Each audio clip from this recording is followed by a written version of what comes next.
সাদিয়া সরকার, আপনি লিখেছেন, লম্বা হওয়ার কোনো দোয়া আছে কি? খাটো হওয়ার কারণে আমার বিয়ে বিলম্বিত হচ্ছে। আল্লাহ তাআলা সহজ করুন আপনার বিয়ের বিষয়টি, বোন, আমরা দোয়া করি। আর আপনাকে বলছি যে লম্বা হওয়ার জন্য সুনির্দিষ্ট কোনো দোয়া কোন হাদিসে বর্ণিত হয়েছে বলে আমাদের জানা নেই। তবে আপনি সাধারণভাবে আল্লাহর কাছে দোয়া করতে পারেন যেন আল্লাহ তাআলা আপনার বিয়েকে ত্বরান্বিত করেন এবং সহজ করেন। আর মনে রাখবেন যে লম্বা হওয়ার দোয়া করলেই যে আপনার বিয়ে হয়ে যাবে ব্যাপারটি সেরকম নয়। দোয়ার ক্ষেত্রে আমাদেরকে বিচক্ষণতার পরিচয় দিতে হবে। শরীয়ত আমাদেরকে সে নির্দেশই করেছে। অনেকে আল্লাহর কাছে চান যে আল্লাহ আমার এত টাকা যেন হয়, তো এত টাকা হলেই যে আপনি সুখী হবেন ব্যাপারটি তো সেরকম না। এত টাকা হলো, তার চেয়ে বেশি টাকা খরচের ব্যবস্থা হয়ে গেলো, তার লাভ কি?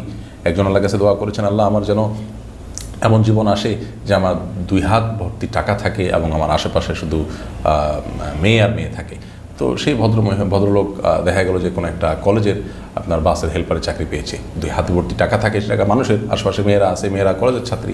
তো এই ধরনের দোয়া অহেতুক দোয়া, এ ধরনের দোয়া কোনো যৌক্তিক দোয়া নয়। আপনি দোয়া করবেন আল্লাহ আমাকে সুখ শান্তি দেন, আমাকে ভালো জীবন সঙ্গিনী দেন। আল্লাহ তাআলা তার জন্য যা দরকার সেটি ব্যবস্থা করবেন, আপনার দোয়া যদি শর্ত পূরণ করে করতে পারেন। অতএব লম্বা হলেই যে আপনার বিয়ে হয়ে যাবে ব্যাপারটা সেরকম নয়। অতএব লম্বা হওয়ার দোয়া না করে আপনি আল্লাহর কাছে দোয়া করবেন যাতে আপনার সমস্যার সমাধান হয়।